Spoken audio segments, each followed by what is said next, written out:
രാവിലൊക്കെ നല്ല തിരക്കാണ്. ഞാൻ തിക്കും തിരക്ക് കൂട്ടിയിട്ട് ആളുകൾക്ക് നടക്കാനില്ല.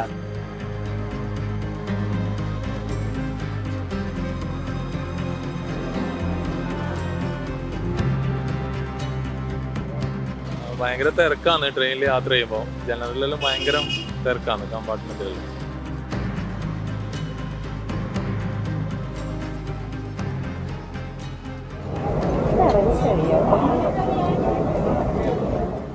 ഏറ്റവും വലിയ പ്രശ്നം എന്ന് വെച്ചാൽ ടൈം തന്നെയാണ്. വളരെ ഇമ്പോർട്ടൻ്റ് ആയിട്ടുള്ള ഒരു സംഭവമാണല്ലോ ടൈം.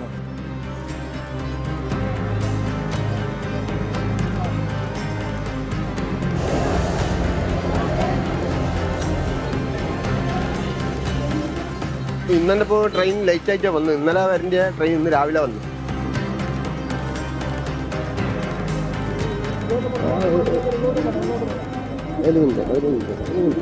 എല്ലാവർക്കും സ്ഥലമുണ്ട്, എല്ലാവർക്കും സ്ഥലം. ഭയങ്കര റഷ് ആയിരിക്കും. ഒന്നാമത് മുട്ടിയായിരിക്കും നിൽക്കിയ ആളുകൾ. മൃഗങ്ങളെപ്പോലെ ഇങ്ങനെ കുത്തി നിറച്ചു കൊണ്ടുപോകുന്ന ഈ വാഗൺ ട്രാജഡിയുടെ കാലത്ത് ഓർമ്മിക്കുന്ന രീതിയിലുള്ള യാത്രയല്ലോ. മനുഷ്യർക്കെല്ലാം സ്വതന്ത്രമായി സ്വസ്ഥമായി യാത്ര ചെയ്യണം. അതിനുള്ള സൗകര്യങ്ങളുണ്ടാകും.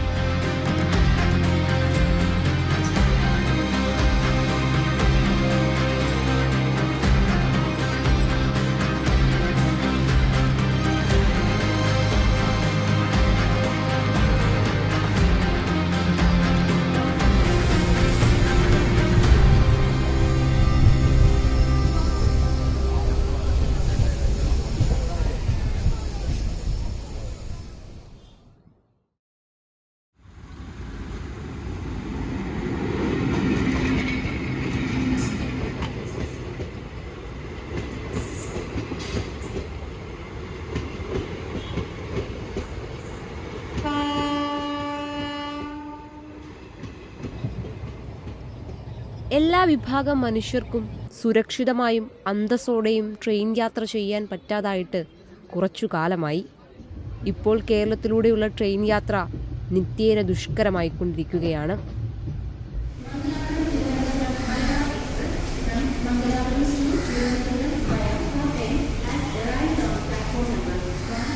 ജനറൽ കമ്പാർട്ട്മെന്റ് യാത്രക്കാരെ പരിഗണിക്കാതെ സ്ലീപ്പർ സെക്കൻഡ് ക്ലാസ് കോച്ചുകളുടെ എണ്ണം കുറച്ചും AC കോച്ചുകളുടെ എണ്ണം കൂട്ടിയും ഇന്ത്യൻ റെയിൽവേ സൗകര്യമൊരുക്കുന്നത് ആർക്കു വേണ്ടിയാണ്? 72 സീറ്റുകളാണ് കേരളത്തിലോടുന്ന ഒരു ജനറൽ കോച്ചിലുള്ളത്. എന്നാൽ അതിന്റെ 3-4 ഇരട്ടി യാത്രക്കാരാണ് ഞെങ്ങിയും നിരങ്ങിയും ഈ കമ്പാർട്ട്മെന്റുകളിൽ യാത്ര ചെയ്യുന്നത്. ഈ അപകട യാത്രയ്ക്ക് അന്ത്യം വരുത്തേണ്ടതാരാണ്? വന്ദേഭാരത് കൂടി അനുവദിക്കപ്പെട്ട സാഹചര്യത്തിൽ ഇതിന് കടന്നുപോകാൻ സാധാരണ വണ്ടികൾ മണിക്കൂറുകൾ പിടിച്ചിടുന്നതും യാത്രക്കാരുടെ ദുരിതം ഇരട്ടിയാക്കുന്നു.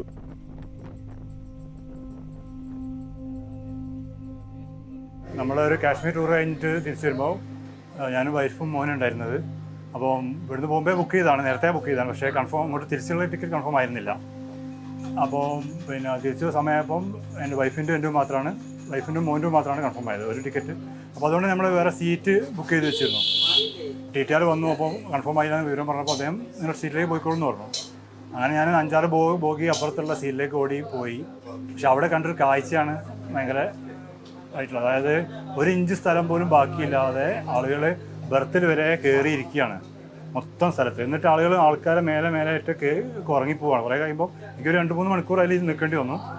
അതിൽ പിന്നെ വളരെ അതായത് പിന്നെ നമ്മൾ വാഗൺ ട്രാജഡി എന്നൊക്കെ പറയുന്ന സമയത്ത് പോലെ ആളെ അത്രയും ബുദ്ധിമുട്ടായിട്ടാണ് ആളുകൾ യാത്ര ചെയ്യുന്നത് കണ്ടത്.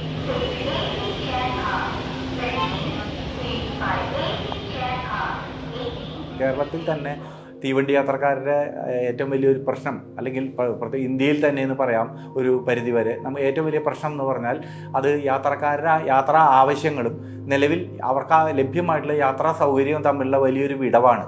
ഈ രണ്ട് കാര്യങ്ങളും തമ്മിൽ വലിയൊരു അന്തരമുണ്ട്. നമ്മുടെ യാത്രക്കാരുടെ എണ്ണം ദൈനംദിനം ക്രമാതീതമായി വർദ്ധിച്ചുകൊണ്ട് വരികയാണ്. എന്നാൽ നമ്മുടെ റെയിൽവേ മേഖലയിലെ അടിസ്ഥാന സൗകര്യങ്ങളോ ആവശ്യത്തിന് തീവണ്ടികളുടെ എണ്ണമോ ഒന്നും അതിനനുസരിച്ചിട്ട് ആ ആവശ്യത്തിൻ്റെ വേഗതയിൽ തന്നെ വർദ്ധിച്ചു വന്നിട്ടില്ല ഇതുവരെ. അപ്പോൾ അതൊരു വലിയ പ്രശ്നം തന്നെയാണ്.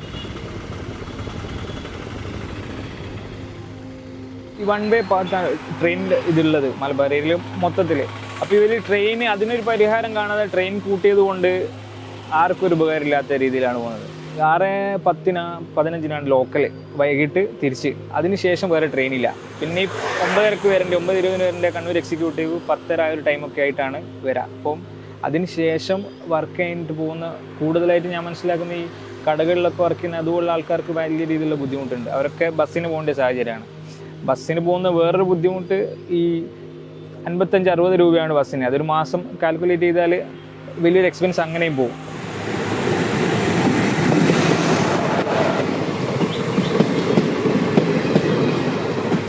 ആളുകൾ തിങ്ങി നിറഞ്ഞ് നിൽക്കുമ്പോൾ അപകടങ്ങൾ ഉണ്ടാവാനുള്ള ചാൻസസ് കൂടുതലാണ്. പിന്നെ നമ്മളിപ്പോൾ ട്രെയിനിൽ ബുക്ക് ചെയ്ത് പോവുകയാണെങ്കിൽ പോലും ഈ ലോക്കൽ ജനറൽ കമ്പാർട്ട്മെൻറ്റിൽ കയറുന്ന ആളുകൾ സ്ലീപ്പറിലോട്ട് കയറിയിട്ട് നമ്മുടെ സീറ്റിൽ കയറി ഇരുന്നിട്ട് നമ്മൾ ബുക്ക് ചെയ്ത സീറ്റ് പോലും നമുക്ക് കിട്ടാത്ത അനുഭവമൊക്കെ ഉണ്ടായിട്ടുണ്ട്. അപ്പോൾ എനിക്ക് തോന്നിയിട്ടുള്ളത് മിക്കവാറും സുരക്ഷിതമായിട്ട് യാത്ര ചെയ്യണമെങ്കിൽ ഇന്ത്യൻ റെയിൽവേയിൽ AC ബുക്ക് ചെയ്ത് പോകുന്നതായിരിക്കും നല്ലതെന്ന് തോന്നിയിട്ടുള്ളത്. ഈവൻ സ്ലീപ്പർ പോലും അത്ര എന്താ പറയുക സുരക്ഷിതമല്ലാത്ത സാഹചര്യങ്ങൾ ഉണ്ടായിട്ടുണ്ട്. കയറുമ്പം തന്നെ ഭയങ്കര ഒന്നും തള്ളലാണ്. കാരണം അത്രയും തിരക്കാണ്. ഒന്നാമത് സാധാരണക്കാരാണല്ലോ കൂടുതൽ പോകുന്നത്.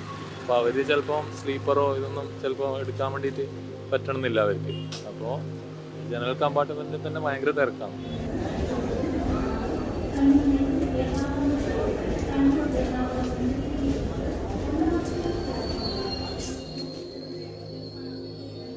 സാധാരണക്കാർ സഞ്ചരിക്കുന്ന കോച്ചുകളുടെ എണ്ണമൊക്കെ കുറച്ചു. സ്ലീപ്പർ ടിക്കറ്റുകൾ തന്നെ എന്താണ് കുറച്ചു. സ്ലീപ്പർ കോച്ചുകളുടെ എണ്ണം കുറച്ചു. എന്നിട്ട് എന്താണ് AC ഫസ്റ്റ് ക്ലാസ് ആ രീതിയിൽ ഉയർന്ന ക്ലാസ്സിലുള്ള ആളുകൾക്ക് സഞ്ചരിക്കാനുള്ള യാത്രാ സൗകര്യങ്ങൾ മാത്രം ഉണ്ടാക്കി. അപ്പം സ്വാഭാവികമായിട്ട് എന്താണ് ഇപ്പം തിരുവനന്തപുരത്തു നിന്ന് വടക്കോട്ട് ഓടുന്ന 6 ട്രെയിനുകളിലാണ് കോച്ചുകൾ വെട്ടിക്കുറച്ചത്. അപ്പം അതിൻ്റെ ഭാഗമായിട്ട് എന്താണ് തിരുവനന്തപുരത്ത് നിന്ന് ഇങ്ങോട്ടും അങ്ങോട്ടുള്ള യാത്രയിൽ എന്താണ് ഓരോ കോച്ചിലും എന്താണ് ഒരു കോച്ചിൻ്റെ കപ്പാസിറ്റി 78 യാത്രക്കാരാണ്. 18 മുതൽ 78 പേർക്ക് വരെ യാത്ര ചെയ്യാൻ കഴിയുന്ന രീതിയിലാണ് നമ്മുടെ റെയിൽവേ കോച്ചുകൾ രൂപപ്പെടുത്തിയത്. നമ്മളൊരു ഉഷ്ണമേഖലാ രാജ്യമൊക്കെ ആയതുകൊണ്ട് ആ രീതിയിലാണ് നമ്മുടെ റെയിൽവേ കോച്ചുകൾ ഡിസൈൻ ചെയ്തിട്ടുള്ളത്. നമ്മളെ ഒരു കോച്ചിൽ എത്ര ആളുണ്ടാവും? രാവിലെ കണ്ണൂരിൽ നിന്ന് കോഴിക്കോട്ടേക്ക് വരുന്ന ഒരു ആളുകളെ നോക്കിക്കഴിഞ്ഞാൽ തന്നെ എന്താണ് ഒരു കോച്ചിൽ 100-300 ആളുകളാണ്. റെയിൽവേ കോച്ചിൻ്റെ സ്റ്റെപ്പിൽ വരെ എന്താണ് ആളുകൾ തൂങ്ങിപ്പിടിച്ച് നിൽക്കുന്ന അവസ്ഥയാണുള്ളത്.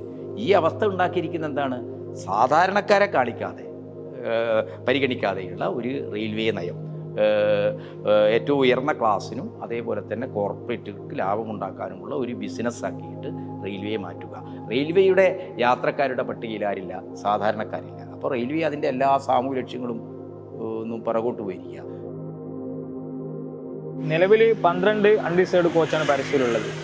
ആ അൺറിസേർവ്ഡ് കോച്ചിൽ മതിയാവാത്ത ആൾക്കാരാണ് യാത്ര ചെയ്യാനുള്ളത്. അപ്പോൾ റിസർവ് ചെയ്തിട്ടുള്ള കോച്ചിലേക്ക് കയറുമ്പോൾ അത് അവർക്കും ബുദ്ധിമുട്ടാണ്. ഈ യാത്രക്കാർക്ക് വേറെ ഓപ്ഷൻ ഇല്ലാത്തൊരവസ്ഥയുണ്ട്.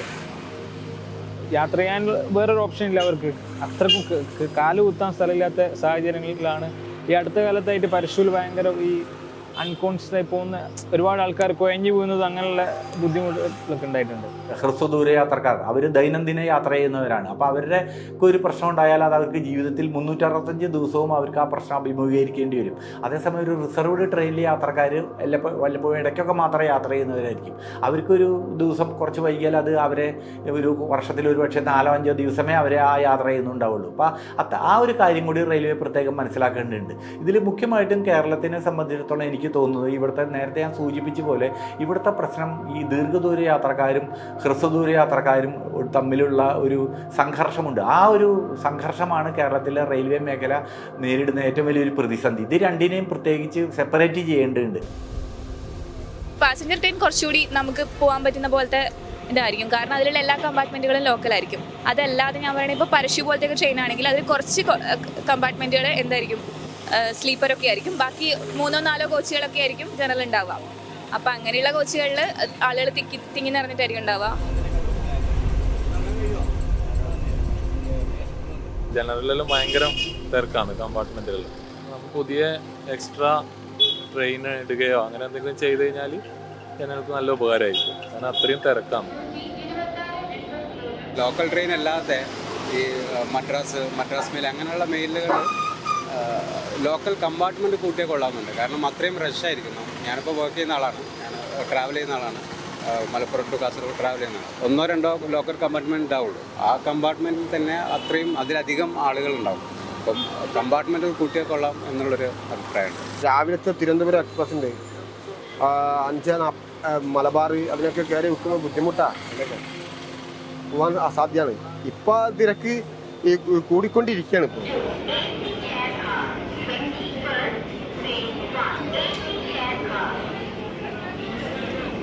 എല്ലാ യാത്രക്കാർക്കും ഒരു മാന്യമായിട്ട് ഒരു ഇൻഡിപെൻഡൻ്റ് സീറ്റ് കിട്ടി അവർക്ക് ഇരുന്ന് പോകാൻ സാധിക്കണം എന്ന് തന്നെയാണ് എല്ലാവരുടെയും ആഗ്രഹം.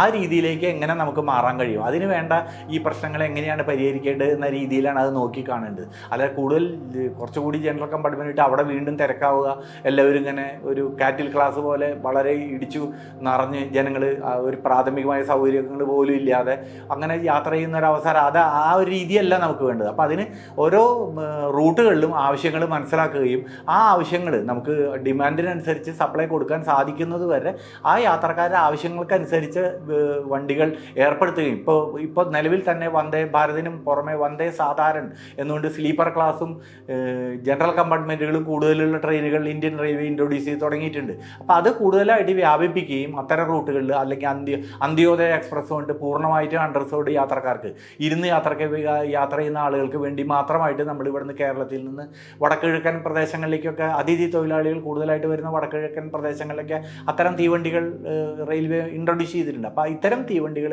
ഇങ്ങനെ ആവശ്യമായ മേഖലകളിൽ കൂടുതൽ ഓടിക്കുകയും അൾട്ടിമേറ്റായിട്ട് ആത്യന്തികമായിട്ട് എല്ലാവർക്കും മാന്യമായി ഇരുന്നോ കിടന്നോ അവരുടെ റിക്വയർമെൻ്റ് അനുസരിച്ച് ആവശ്യമുള്ള ദൂരത്തേക്ക് വേണ്ട ട്രെയിനുകളിൽ പോകാനുള്ള സൗകര്യം എത്തിച്ചേരുക എന്നുള്ളതാണ് നമുക്ക് ആത്യന്തികമായിട്ട് ലക്ഷ്യം വേണ്ടത്. For the kind attention of passengers, train number 1634 Lokmanya Tilak Thiruvananthapuram Netravati Express from Lokmanya Tilak to Thiruvananthapuram via Alappuzha is running late by 1 hour 15 minutes and expected to arrive at 9 hours 22 minutes on platform number 1. Inconvenience caused to the passengers is deeply regretted. ഇന്നെ ഇപ്പോൾ train late ആയിട്ടാണ് വന്നത്. ഇന്നലെ വരേണ്ട train ഇന്ന് രാവിലെ വന്നു. ജനശതാബ്ദി പോയത് തന്നെ ഒരു 7 മണിക്കാണ് പോയത്. ഇന്ന് പോയത് നല്ല ലേറ്റാണ് ജനശതാബ്ദിക്ക്. യാത്ര ചെയ്യുന്ന സ്റ്റുഡൻസ് ഉണ്ടാവും, ഓഫീസിൽ വർക്ക് ചെയ്യുന്ന ആളുണ്ടാവും, മറ്റ് പല കാര്യങ്ങൾക്കുള്ള ആൾക്കാരുണ്ടാവും. മാത്രമല്ല ഈ പഞ്ചിങ് സിസ്റ്റമൊക്കെയുള്ള ആൾക്കാരുണ്ടാവും. ഒരു 10 മിനിറ്റൊക്കെ വൈകി കഴിഞ്ഞാൽ ഹാഫ് ഡേ ലീവ് കട്ട് ചെയ്യുന്ന അതുപോലുള്ള സിസ്റ്റമുള്ള ഓഫീസിലും മറ്റ് സ്ഥാപനങ്ങളിൽ വർക്ക് ചെയ്യുന്ന ആൾക്കാരുണ്ടാവും. അവരെ സംബന്ധിച്ചിട്ട് പരശു ഒരു 5-10 മിനിറ്റ് ലേറ്റ് ആകുന്നതല്ല. ഇപ്പോൾ 50 വടകരയിൽ നിന്ന് കോഴിക്കോട് എടുക്കേണ്ട പരശു ചിലപ്പോൾ 8 മണി, 8:30, 8:45, 9 മണി അങ്ങനെയൊക്കെ ആണ് പരശു വരുന്നത്. സ്വാഭാവികമായിട്ടും അതുപോലുള്ള യാത്രക്കാർക്ക് വലിയ രീതിയിലുള്ള ബുദ്ധിമുട്ടാണ്. നോർമലി വേണ്ട ടൈം എന്ന് പറഞ്ഞാൽ 45 മിനിറ്റാണ് ഒരു പരശുവിന് കോഴിക്കോട് വടകര എത്തിപ്പെടാനുള്ള സമയം. പക്ഷേ ഈ പിടിച്ചിടലും മറ്റു കാരണങ്ങളൊക്കെ കൊണ്ട് അത് 1 മണിക്കൂർ, 1.5 മണിക്കൂർ ആ ഒരു ടൈമിലേക്കാണ് പോവുക. കൃത്യസമയത്ത് എത്താൻ പറ്റാറില്ല. 1 മണിക്കൂറും 3/4 മണിക്കൂറൊക്കെ ലേറ്റ് ആയിട്ടാണ് ട്രെയിൻ. ഞാനിപ്പോൾ കഴിഞ്ഞ ദിവസം വായിച്ചു, ഇവിടെ ജപ്പാനിലോ ഇവിടെ അങ്ങനെ 45 സെക്കൻഡ് ട്രെയിൻ ലേറ്റ് ആയതിന് യാത്രക്കാർക്ക് എന്താ റീഫണ്ട് കൊടുത്തു ടിക്കറ്റിൻ്റെ പൈസ. സെക്കൻഡ്സിൻ്റെ കണക്ക് വെച്ചിട്ടാണ്, നമുക്ക് മണിക്കൂർ കണക്ക് വെച്ചിട്ടാണ് ട്രെയിനൊക്കെ ലേറ്റ് ആവുക. എന്നിട്ട് അവർ അനൗൺസ് ചെയ്യും യാത്രക്കാർക്ക് നേരിട്ട് അസൗകര്യത്തിലേക്ക് ഇരിക്കുന്നു. നമ്മുടെ എക്സാമിനൊക്കെ പോകുന്നെങ്കിൽ ഇന്ത്യൻ റെയിൽവേനെ ഡിപ്പെൻഡ് ചെയ്യാൻ പറ്റില്ല, അങ്ങനെ ചെയ്യാൻ പറ്റില്ല.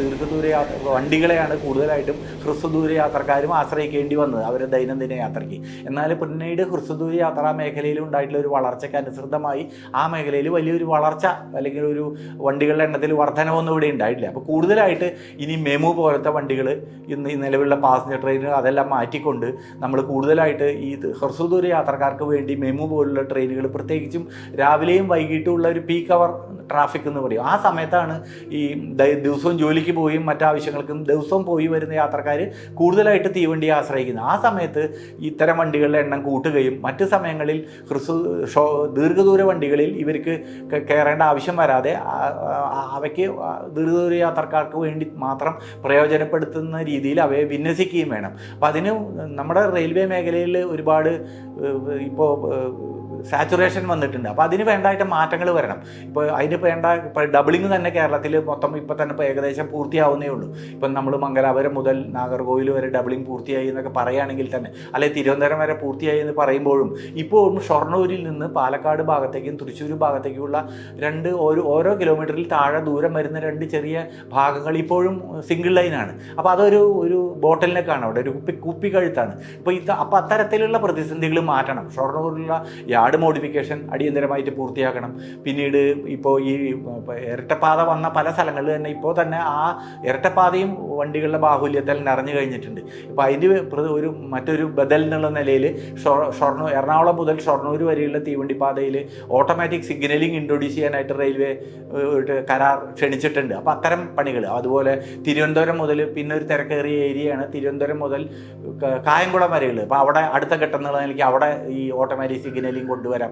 അങ്ങനെ ഘട്ടം ഘട്ടമായിട്ട് കേരളത്തിൽ പൂർണ്ണമായിട്ടും ഓട്ടോമാറ്റിക് സിഗ്നലിംഗ് നടപ്പിലാക്കുക. അപ്പോൾ നിലവിലുള്ള വണ്ടികളെക്കാൾ കൂടുതൽ വണ്ടികൾ ഈ ഉള്ള ഇരട്ടപ്പാതയിൽ തന്നെ ഓടിക്കാനായിട്ട് സാധിക്കും. ഇപ്പോൾ നേരത്തെ സൂചിപ്പിച്ച ഈ പിടിച്ചിടൽ, ഇപ്പോഴത്തെ പ്രതിസന്ധി പ്രത്യേകിച്ച് എന്താ വെച്ചാൽ, ഒരു സ്റ്റേഷനിൽ നിന്നും ഒരു തീവണ്ടി പുറപ്പെട്ടാൽ അത് അടുത്ത ബ്ലോക്ക് സ്റ്റേഷനിൽ എത്തിയതിന് ശേഷം മാത്രമേ മറ്റൊരു തീവണ്ടി ആ സ്റ്റേഷനിൽ നിന്ന് പുറപ്പെടാൻ സാധിക്കുകയുള്ളൂ. അപ്പോൾ അത് ഒഴിവായിക്കൊണ്ട് ഈ ഓട്ടോമാറ്റിക് സിഗ്നലിംഗ് വന്നാൽ ഒന്നിന് പുറകെ 1 കിലോമീറ്ററോ 1.5 കിലോമീറ്ററോ വ്യത്യാസത്തിൽ അടുത്ത തീവണ്ടി പുറപ്പെടാനായിട്ട് സാധിക്കുക. അപ്പോൾ ആദ്യഘട്ടത്തിൽ നമ്മൾ ഈ ഓട്ടോമാറ്റിക് സിഗ്നലിങ്ങിന് പരിഗണന നൽകണം. അതുപോലെ തന്നെ റെയിൽവേയുടെ പരിഗണനയുള്ള മറ്റൊരു പദ്ധതിയാണ് ഈ ഏറ്റവും സാച്ചുറേറ്റഡ് ആയിട്ടുള്ള എറണാകുളം ഷൊർണൂർ മേഖലയിൽ 3-4 പാതകൾ.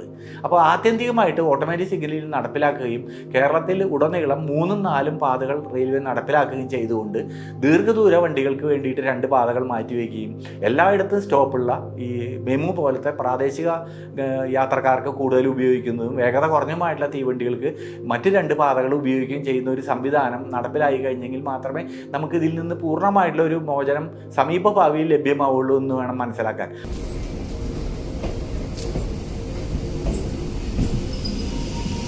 ഇപ്പം മെമു പോലുള്ളത് ട്രെയിനൊക്കെ കുറച്ച് പിടിച്ചിടാറുണ്ട്. ഈ മറ്റേ ശതാബ്ദി അല്ല, ഇപ്പം മറ്റേ മോഡിയുടെ ഒരു പുതിയൊരു വന്ദേ ഭാരത്, ആ ട്രെയിനൊക്കെ ഉള്ളത് കാരണം ആ സമയങ്ങളിൽ കുറച്ച് ഒന്ന് ഡിലേ വരാറുണ്ട്. പിടിച്ചിടൽ വന്ദേ ഭാരത് വന്നതിന് ശേഷമാണ് പരശു ഞാൻ മനസ്സിലാക്കിയിടത്തോളം രാത്രി അവിടെ നിന്ന് ഇങ്ങോട്ടേക്ക് ഈ ഒരുപാട് യാത്രക്കാർ പരശു കഴിഞ്ഞാൽ പിന്നെ കൂടുതലായിട്ടും യാത്ര ചെയ്യുന്നത് എക്സിക്യൂട്ടീവിലാണ്, കണ്ണൂർ എക്സിക്യൂട്ടീവ്. അതും ഇതേപോലെ 9:20 വരുന്ന ട്രെയിൻ വന്ദേ ഭാരത് കാരണം ഒരു 10:30 ആ ഒരു ടൈമിനാണ് വരുന്നത്. അത് പല ആൾക്കാരും ബസ്സിനാണ് ഇപ്പോൾ യാത്ര ചെയ്യുന്നത്. രാവിലെയും പരശു പിടിക്കുന്നത് വന്ദേ ഭാരതിന് തന്നെയാണ്.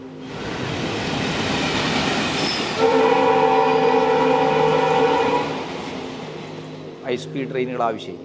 പക്ഷേ എന്താണ്, ഇപ്പോൾ വന്ദേ ഭാരത് വന്നപ്പോൾ നമ്മളെ സാധാരണക്കാരെ യാത്ര ചെയ്യുന്ന വണ്ടികളൊക്കെ പിടിച്ചിടാൻ തുടങ്ങി. 2-3 മണിക്കൂർ ലേറ്റ് ആകാൻ തുടങ്ങി. അത് സർക്കാരിൻ്റെ ഒരു തലതിരിഞ്ഞ നയത്തെയാണത് കാണിക്കുന്നത്. പാവപ്പെട്ടവരെ കണക്കിലെടുക്കാത്ത, അവരുടെ ആവശ്യങ്ങളെ തീരെ പരിഗണിക്കാത്ത ഒരു നയമാണ് ഇത്തരം അവസ്ഥയിലേക്ക് എത്തിച്ചിരിക്കുന്നത്. രാജ്യത്തെ ഏറ്റവും കൂടുതൽ ആളുകൾക്ക് തൊഴിൽ കൊടുക്കുന്ന 16 ലക്ഷം ആളുകൾ ജോലി ചെയ്യുന്ന ഒരൊറ്റ പൊതുമേഖലാ സ്ഥാപനം ലോകത്ത് മറ്റൊരു രാജ്യത്തുമില്ല. അപ്പോൾ അഭിമാനകരമായ ഒരു പൊതുമേഖലാ സ്ഥാപനമാക്കി നമ്മൾ മാറ്റി അതിനെ പൊളിച്ചടക്കി വിറ്റ് പണം വാങ്ങിക്കുന്ന, അതിൻ്റെ കമ്മീഷൻ പറ്റുന്ന അവസ്ഥയിലേക്ക് രാജ്യത്തെ ഭരണാധികാരികൾ മാറി. അതിൻ്റെ ദുരന്തം എന്ന് പറയുന്നത് ഈ രാജ്യത്തെ ഏറ്റവും ദരിദ്രരായ, ഗാന്ധിയുടെ ഭാഷയിൽ പറഞ്ഞാൽ ദരിദ്രനാരായണന്മാർക്ക് യാത്ര ചെയ്യാൻ പറ്റാത്ത അവസ്ഥ ഉണ്ടാക്കിയിരിക്കുന്നു. അവരെ റെയിൽവേ കമ്പാർട്ട്മെൻറ്റുകളിൽ നിന്ന് പുറന്തള്ളുന്നു. അവർക്ക് വേണ്ടിയുള്ള കമ്പാർട്ട്മെൻറ്റുകൾ കുറക്കുന്നു. എല്ലാ പാസഞ്ചർ ട്രെയിനുകളുടെയും എണ്ണം കുറച്ചു, അതിൻ്റെ സർവീസ് കുറച്ചു, അതിൻ്റെ ബോഗികൾ കുറച്ചു. അപ്പോൾ സാധാരണക്കാരെ പുറന്തള്ളുകയും ഒരു പ്രത്യേക വരേണ്യ ക്ലാസ്സിന് മാത്രമുള്ള യാത്രാ സംവിധാനമാക്കി റെയിൽവേ ചുരുക്കുകയും ചെയ്യുകയാണ് ഇപ്പോൾ ചെയ്തുകൊണ്ടിരിക്കുന്നത്. സ്ത്രീ യാത്രക്കാർക്ക് തീർച്ചയായിട്ടും ഒരു ബുദ്ധിമുട്ട്. അത് ഞാൻ മനസ്സിലാക്കിയെടുത്തോളം ലേഡീസ് കമ്പാർട്ട്മെൻറ്റിൽ ആൾക്കാർ അത്രത്തോളം രഷിലാണ് പരശുവിൽ പൊതുവെ യാത്ര ചെയ്യുന്ന കാണാറ്. പിന്നെ അവർക്ക് വേറെ ആശ്രയിക്കാനുള്ള വേറെ ഇതൊന്നുമില്ല. പിന്നെ നേരെ ജനറലിലേക്കാണ് വരാം. ജനറലിലേക്ക് ആ ഒരു കൺജസ്റ്റഡ് ആയിട്ട് നിൽക്കുമ്പോൾ എല്ലാ രീതിയിലുള്ള ബുദ്ധിമുട്ടുകളും അവർക്ക് ഉണ്ടാവും. ഞാനൊരു +2 കഴിഞ്ഞ സമയത്താണ് സ്ഥിരമായിട്ട് ട്രെയിനിൽ യാത്ര ചെയ്യാൻ തുടങ്ങിയത്, ക്ലാസ്സിന് പോകുന്ന സമയത്ത്. ആ സമയത്ത് ബുദ്ധിമുട്ടുകൾ ഉണ്ടായിട്ടുണ്ട്, കുറേ ബുദ്ധിമുട്ടുണ്ടായിട്ടുണ്ട്. മുട്ടിയായിരിക്കും നിൽക്കിയ ആളുകൾ, അപ്പം ടച്ച് ചെയ്യുക ആളുകൾ. അപ്പം ആദ്യം നമുക്ക് അറിയുണ്ടാവില്ല എങ്ങനെ ഇതിനോട് റെസ്പോണ്ട് ചെയ്യണം, പേടിയായിരിക്കും. സീറ്റിനേക്കാളും ഭയങ്കര റഷായിട്ടായിരിക്കും ഈ ലോക്കലിൽ ഉണ്ടാവുക. അതിൽ സൗകര്യത്തിനേക്കാളും പോപ്പുലേറ്റഡ് ആണ്, ക്രൗഡഡ് ആയിരിക്കും അതിൻ്റെ ഉള്ളിൽ. അപ്പോൾ ഇപ്പോൾ സ്ത്രീകളായാലും കുട്ടികൾക്കായാലും അവർക്കൊരു സൗകര്യം ഭയങ്കര കുറവാണ്. അവർക്ക് സേഫ്റ്റി ആയിട്ട് നിൽക്കാനുള്ളൊരു സംഭവമില്ല. मेरा एक बार फ़ोन लेके आया था मैं 15,000 का, मेरा टिकट था, उसका टिकट नहीं था, तो मैं सोचा उसका हेल्प करेगा बोल के मैं उसका अपना सीट में शेयर किया, लास्ट में मेरा ही फ़ोन चोरी करके ले भाग गया।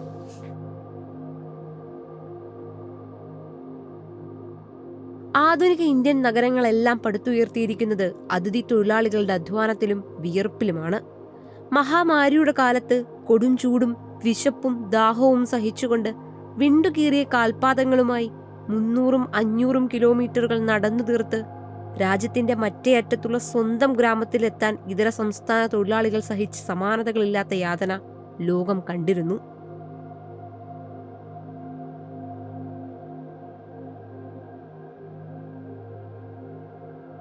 ലോകം പതിവിലേക്ക് തിരിച്ചു വന്നിട്ടും അവരുടെ യാത്രാ ദുരിതത്തിന് അറുതി വന്നിട്ടില്ല. അവധിക്ക് നാട്ടിലേക്ക് തിരിച്ചു പോകാൻ അവരെടുക്കുന്ന അധ്വാനം നമ്മുടെയെല്ലാം സങ്കല്പത്തിനും എത്രയോ അപ്പുറമാണ്.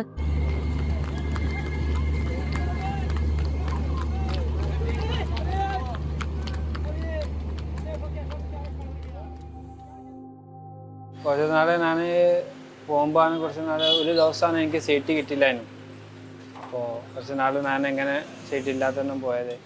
ഏകദേശം ഞാൻ ഒരു 8-10 മണിക്കൂർ ഞാൻ എങ്ങനെ പോയതാണ് സീറ്റ് ഇല്ലാത്തതുകൊണ്ടാണ്.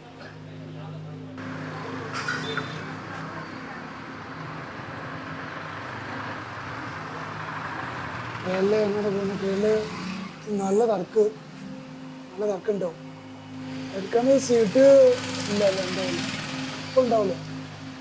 ഇന്നലെ 2-3-6 അത്ര 2-3-6 ഒന്നിച്ച് പോകേണ്ടി.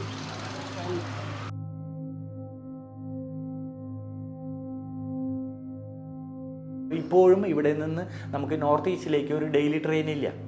ഈ അതിഥി തൊഴിലാളികളെല്ലാം അവർ ആഗ്രഹിച്ചിട്ടല്ല എല്ലാവരും ഈ ജനറൽ കമ്പാർട്ട്മെൻറ്റിൽ ഇടിച്ച് പോകുന്നത്. അത് മറ്റേ കൽക്കത്തയ്ക്ക് പ്ലെയിനിൽ പോയി വരുന്നവരുണ്ട് ഈ 2 ദിവസത്തെ സമയം ലാഭിക്കാനും യാത്രാ ബുദ്ധിമുട്ടുകൾ ഒഴിവാക്കാനും വേണ്ടി. അപ്പോൾ അതിനെന്താണ് റെയിൽവേ അടിസ്ഥാന മേഖലയിൽ കൂടുതൽ പണം മുടക്കണം. സർക്കാർ എന്താണ്, അർഹതയുള്ളവർ മാത്രം അതിജീവിച്ചാൽ മതി എന്ന ഒരു സോഷ്യൽ ഡാർവിനിസത്തിൻ്റെ നയമാണ് ഈ നിയോ ലിബറൽ റിഫോംസ് എന്ന് പറയുന്നത്. ഈ നിയോ ലിബറലിസം എന്താണ്? കോർപ്പറേറ്റുകളുടെ ലാഭ താല്പര്യങ്ങൾക്കപ്പുറത്ത് മനുഷ്യരെ എല്ലാവരുടെയും ജീവിക്കാനുള്ള അവകാശത്തെയോ അവർക്ക് ജീവിക്കാൻ ആവശ്യമായ അടിസ്ഥാനോപാധികൾ അന്തസ്സോടുകൂടി യാത്ര ചെയ്യണമല്ലോ. ഈ മൃഗങ്ങളെപ്പോലെ ഇങ്ങനെ എന്താണ് കുത്തി നിറച്ചു കൊണ്ടുപോകുന്ന ഈ വാഗൺ ട്രാജഡിയുടെ കാലത്ത് ഓർമ്മിക്കുന്ന രീതിയിലുള്ള യാത്രയല്ലോ. മനുഷ്യർക്കെല്ലാം സ്വസ്ഥമായി യാത്ര ചെയ്യണം, അതിനുള്ള സൗകര്യങ്ങളുണ്ടാകണം. അതൊന്നും സ്റ്റേറ്റിൻ്റെ ഉത്തരവാദിത്തമല്ല. സ്റ്റേറ്റ് ജനങ്ങളുടെ യാത്ര ഉൾപ്പെടെയുള്ള എല്ലാ സേവന ഉത്തരവാദിത്തങ്ങളിൽ നിന്നും പിന്മാറുന്നതാണ്. അതിൻ്റെ ഒരു ദുരന്തമാണ് നമ്മളിപ്പോൾ കണ്ടുകൊണ്ടിരിക്കുന്നത്.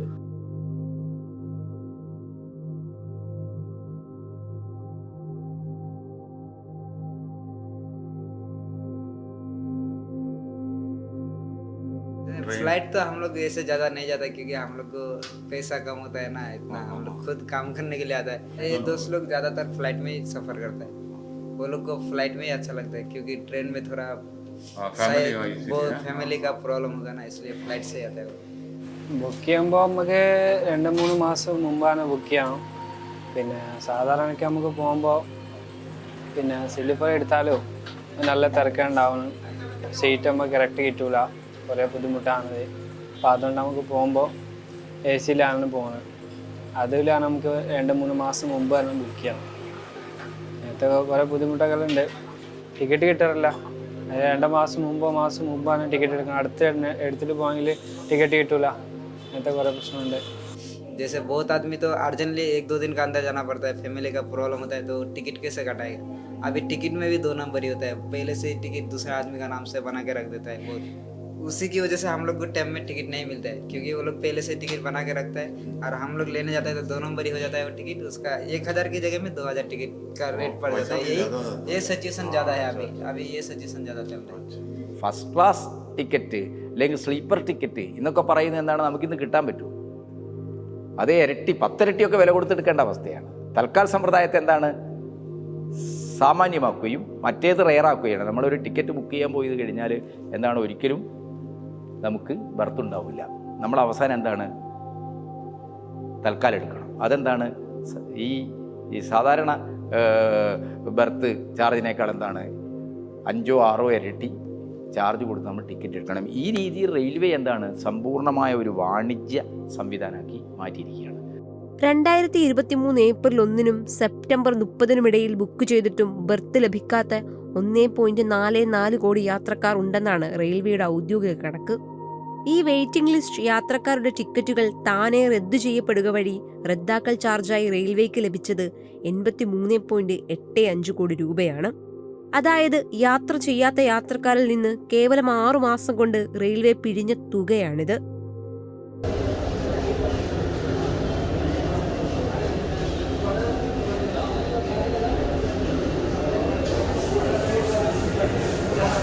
നല്ലോണം ബാധിക്കുന്നുണ്ട് ജനങ്ങളാണ്.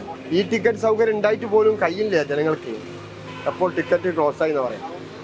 തൽക്കാൽ ടിക്കറ്റ് കിട്ടാൻ തന്നെ ലൈൻ നിൽക്കണം അവിടെ.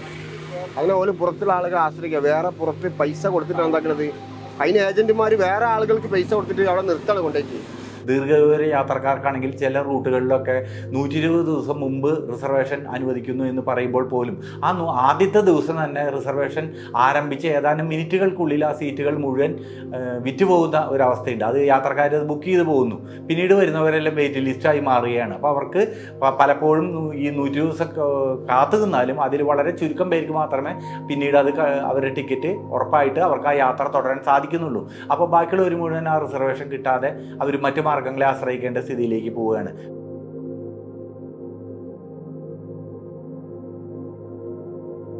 ഇൻസ്റ്റന്റ്ലി റിസർവേഷൻ കിട്ടുകയാണെന്നുണ്ടെങ്കിൽ കുറച്ചും കൂടി നമുക്ക് എല്ലാം പ്രയർ ബുക്കിംഗ് ചെയ്തിട്ടല്ല ഉണ്ടായത്.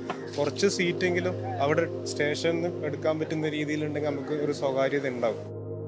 ഒരു യാത്രക്കാരന് ഒരു ചുരുങ്ങിയ സമയത്തിൽ പെട്ടെന്നുള്ളൊരു യാത്ര വന്നാൽ പോലും അയാൾക്ക് റിസർവ് ചെയ്താൽ ഒരു ടിക്കറ്റോ സീറ്റോ കിട്ടും എന്നുള്ള രീതിയിലേക്ക് നമ്മുടെ ഈ റെയിൽവേ സംവിധാനം വളരേണ്ടതുണ്ട്. വെയിറ്റിംഗ് ലിസ്റ്റിൽ അലോട്ട് ആവാറില്ല പൊതുവെ. അപ്പം അതും നമ്മൾക്ക് പ്രശ്നമാണ്. ചിലപ്പോൾ നമ്മൾ വെയിറ്റിംഗ് ലിസ്റ്റിലായിരിക്കും ടിക്കറ്റ് എടുത്തിട്ട് പോവാം. അപ്പോൾ അത് ചിലപ്പോൾ ഒരു ശതമാനത്തിൻ്റെ മുകളിലായിരിക്കും നമുക്ക് അത് കൺഫേം ആവില്ലോ. ഒരു പോസിബിലിറ്റി വെച്ചിട്ടാണ് പോവുക. മിക്കവാറും അത് കിട്ടാറുമില്ല. ചാൻസ് എടുത്തിട്ടാണ് പോവുക. അല്ലെങ്കിൽ നമുക്ക് കൺഫേം ആയിട്ട് ടിക്കറ്റ് തരാം, അല്ലെങ്കിൽ വെയിറ്റിംഗ് ലിസ്റ്റിൽ ഇല്ലാണ്ട് പോയി കഴിഞ്ഞാൽ ഇതിപ്പോൾ അവർ രണ്ടായാലും നമ്മളടുത്ത് പൈസ വാങ്ങിക്കുന്നുണ്ടല്ലോ. അതായത് വെയിറ്റിംഗ് ലിസ്റ്റിലും വാങ്ങിക്കുന്നുണ്ട്, അല്ല കൺഫേംഡ് അല്ലാത്തതിലും നമുക്ക് വാങ്ങിക്കുന്നുണ്ട്. രാജ്യത്തെ ഏറ്റവും വലിയ പൊതുമേഖലാ സ്ഥാപനവും തൊഴിൽദാതാവുമായ ഇന്ത്യൻ റെയിൽവേയെ സ്വകാര്യവൽക്കരിക്കാനുള്ള നയങ്ങൾ കേന്ദ്ര സർക്കാർ തുടങ്ങിയിട്ട് നാളുകൾ കുറച്ചായി. ഇന്ത്യൻ റെയിൽവേയുടെ സമ്പൂർണമായ സ്വകാര്യവൽക്കരണമാണ് കഴിഞ്ഞ 90-കൾക്ക് ശേഷം രാജ്യം ഭരിച്ച എല്ലാ സർക്കാരുകളും ലക്ഷ്യമിട്ടത്. 2014 മിസ്റ്റർ സുരേഷ് പ്രഭു അന്നത്തെ റെയിൽവേ മന്ത്രിയുടെ ആദ്യ ബജറ്റിൽ തന്നെ ഈ സമ്പൂർണമായ സ്വകാര്യവൽക്കരണത്തിൻ്റെ ഒരു നയരേഖ പോലെയാണ് അത് അവതരിപ്പിച്ചത്. ആ ബജറ്റിൽ റെയിൽവേ സർവീസ് എന്ന വാക്കില്ല, റെയിൽ ബിസിനസ്സാണ്. റെയിലിനെ സമ്പൂർണമായ ഒരു ബിസിനസ് മേഖലയാക്കി എങ്ങനെ വികസിപ്പിക്കാം, എങ്ങനെ ലാഭകരമാക്കാം, അതിനാവശ്യമായിട്ടുള്ള ചില പദ്ധതികൾ അതിൻ്റെ ഒരു ലക്ഷ്യങ്ങളായിട്ട് പ്രഖ്യാപിച്ചത്. 16 ലക്ഷം ആളുകൾ പണിയെടുക്കുന്ന ലോകത്തിലെ തന്നെ ഏറ്റവും വലിയ പൊതുമേഖല സ്ഥാപനമാണ്. ലോകത്തിൽ മറ്റൊരു രാജ്യത്തും ഇത്രയധികം ആളുകൾ പണിയെടുക്കുന്ന ഒരു പൊതുമേഖലാ സ്ഥാപനമില്ല. ആ പൊതുമേഖലാ സ്ഥാപനത്തിൽ എന്താണ് ഇന്ന് ലക്ഷക്കണക്കിന് തസ്തികകൾ ഒഴിഞ്ഞു കിടക്കുകയാണ് എല്ലാ മേഖലകളിലും. റെയിൽവേ റിക്രൂട്ട്മെൻറ്റ് ബോർഡ് പരീക്ഷ നടത്തി പ്രസിദ്ധീകരിച്ച റാങ്ക് ലിസ്റ്റിലുള്ള ആളുകളെ പോലും എന്താണ് എടുക്കുന്നില്ല. എന്തുകൊണ്ടാണ്? നിയമന നിരോധനമാണ്. ആ നിയമന നിരോധനത്തിൻ്റെ മറുവശം എന്താണ്? സമ്പൂർണ്ണമായ കരാർ നിയമനങ്ങളാണ് അവിടെ നടന്നുകൊണ്ടിരിക്കുന്നത്.